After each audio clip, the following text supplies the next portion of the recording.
and gentlemen, and welcome back to Football Manager 2019 with Zebu Nation. We're here with FC Cincinnati, and we got some interesting stuff going on today. First of all, let's take a look at the competitions, as we always like to do. We've moved up to third place in the league.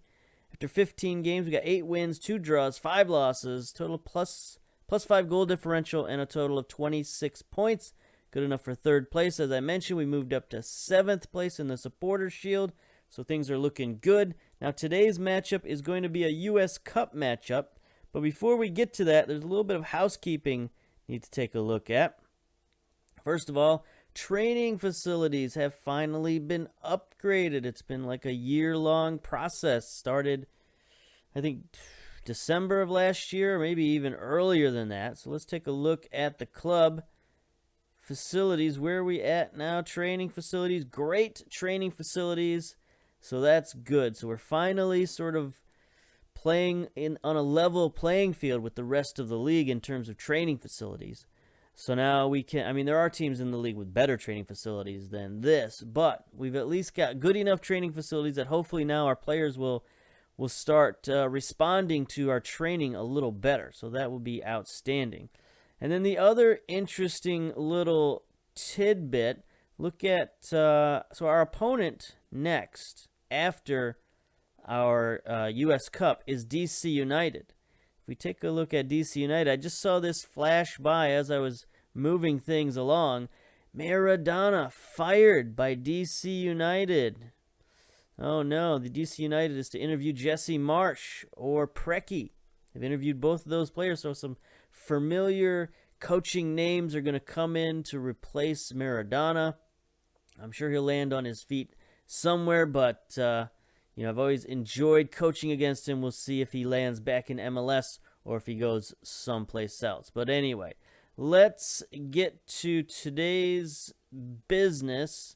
As I mentioned, it is U.S. Cup 4th round, and here we are, quite a series of games. We've already had a couple of upsets here. Pittsburgh beats Columbus 1-0 in extra time.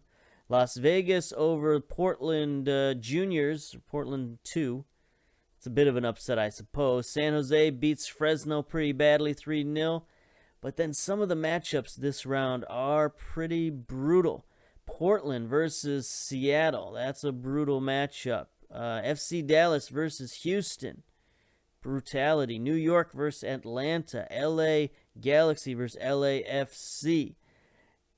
Those are some big-time rivalry matchups in MLS. And the rest of the matchups are pretty regional. New England versus Penn.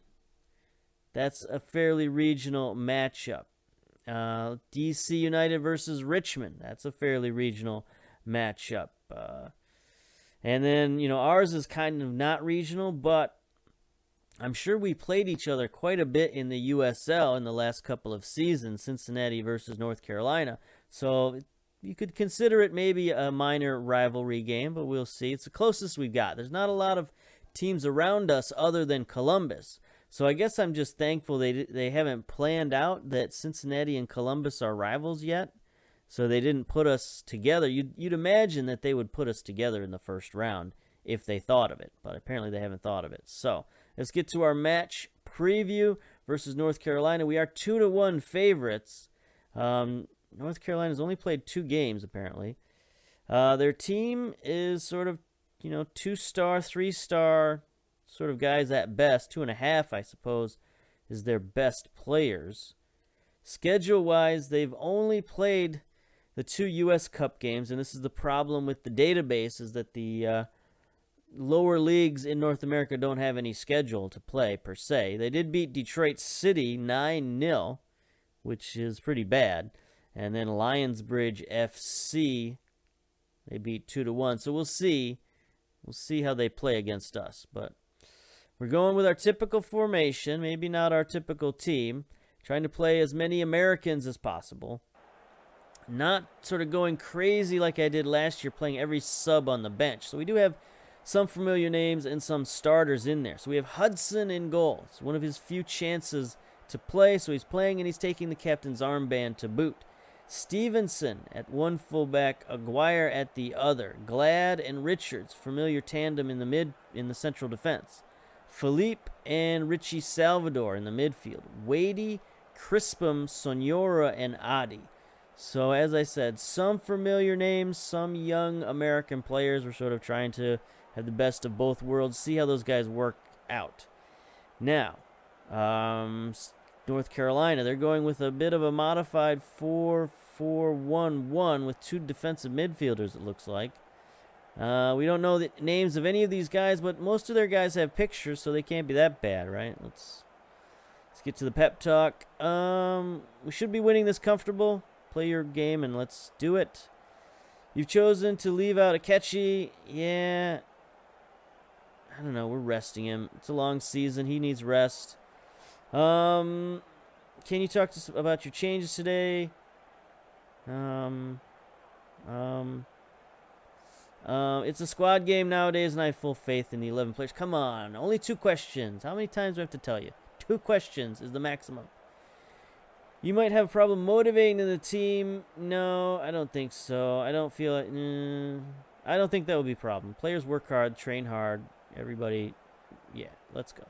Not a great crowd today. I didn't look at the numbers, but it's not a great crowd, as you could expect in the lower round of the U.S. Cup. Although, you know, historically, Cincinnati has come out for the U.S. Cup, although previously this was our biggest competition. So, we'll see.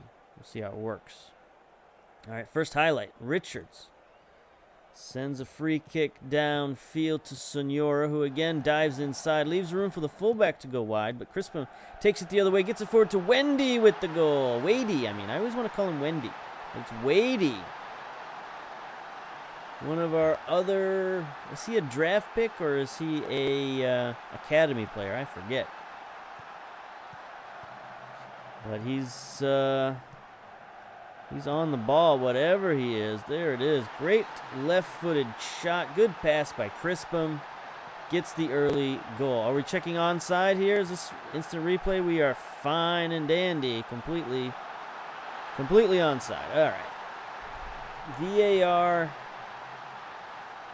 comes through. All right. So that's a good way to start. Much better start than last year's Cup.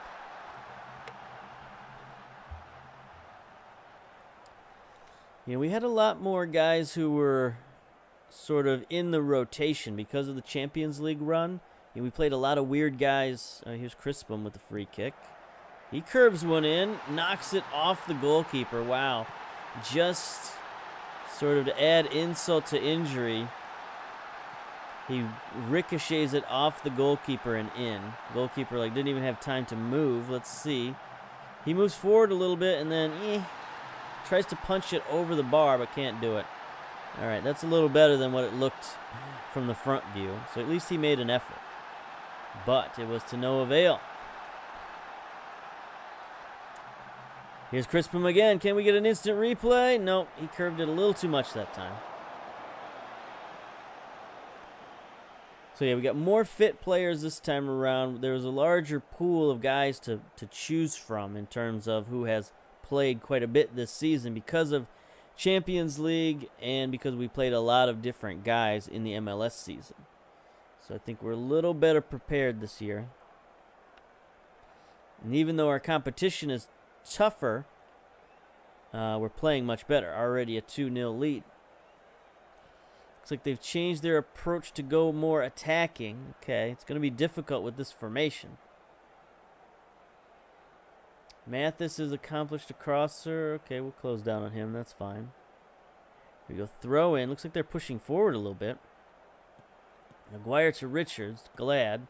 No pressure on Glad, so we're looking okay here. Richie. He's got plenty of space, but he's not really a dribbler. So he's going to send it forward to Adi behind the defense. We haven't seen this in a while from Adi. Getting behind the defense on a run like that.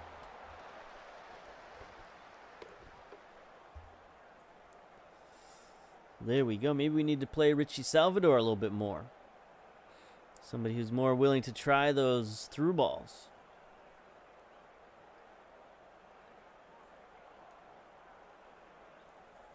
Now, Crispum is still a little bit on the injury watch list here. He was supposed to only play for 45 minutes, so I think we'll take him out at half, with a 2-goal lead.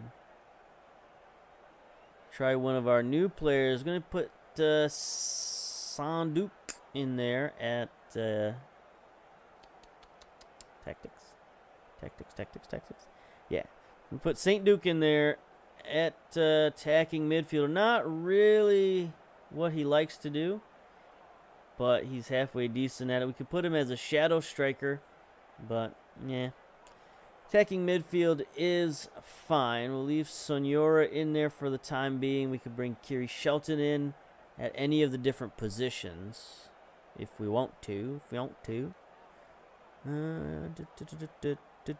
that's fine for now. Dressing room, let's go. Pep talk. Passionate. Very pleased. Let's go. Who's confused? The guy we took out is confused. I guess so. Crispum probably didn't like being taken out. But he's just come back from the injury. We don't want him to get injured even more in a game that we're probably going to win handily.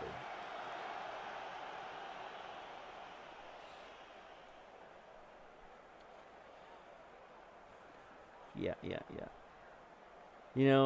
Last year, we had Richie Salvador in this game, and he hadn't really played much. This year, he's played quite a bit in MLS competition, so this kind of competition isn't going to intimidate him. Same with Wadey. Wadey's played a lot this season. He's improving as well. He's improving all over the board. So we'll see about him. His value is up to $250K. He is 23 years old. I mean, this is probably just about as good as he's going to get. Maybe he'll get a little bit better over the years. His potential is up to three stars. Here's Wadey, tries to curve one in. So, maybe this is his potential versus, this level of competition. But still, I think he does have a little bit of room to grow. So they've changed their possession. They've changed their, attack. They've gone more cautious. It's fine. Just don't want to lose more than 2-0, I guess. 73 minutes down already. Here's Fortune. Fortune 500. Looks like they're trying to build up their attack a little bit. By building up their attack, I guess they're just trying to see how many passes they can string together in a row. Ledgerwood back to Mathers. Those two guys are kind of running into each other, the two defensive midfielders. There we go. Finally going to boot it downfield. Turnover. Aguirre. Uh-oh. Rios makes it through one line of defense. Takes the shot. Goes wide. Cannot score on Hudson.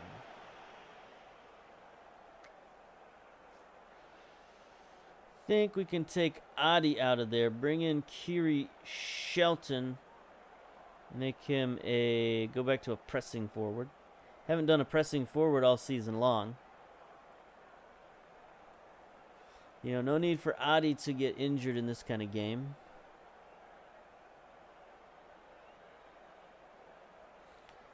Not really anybody else I want to get on the field. I mean, we could use our third sub on Marky Delgado. This could be the only time he's going to get to play all season. And Felipe is looking disinterested. So we'll bring Delgado in there. Get him, a couple of minutes of playing time. Hopefully he doesn't get injured off the bat, because he's coming off a season-long injury. This is first couple of weeks back in training. He's been cleared to play, so that's not a big issue, but looks like he makes it through the rest of the game without any complications. That's good. 92 minutes down. Final highlight. Jamga gets the ball stolen, but manages to get some sort of shot off. There we go. That should be the final highlight, and it is 2-0. Not particularly exciting, but pretty good. 2 goals out of it anyway. Very pleased. Let's go. Continuation. All right. So we got DC United up next in MLS. I don't think the next cup game is for a while. Let's take a look at the schedule. if they're even going to show it. Yeah, so the 5th round is in about 10 days. Should we skip all the way to that? I don't know. It's quite a long ways to go. That's 2 more games. That will be how many? That will be our 17th game of the year. So if we did that, that would be the mid-season point. So I guess we could do like a mid-season spectacular and then do the cup game. That might not be terrible. So yeah, maybe we'll do that. All right. So until next time, we'll come back for the mid-season review. Until then, we'll see you later.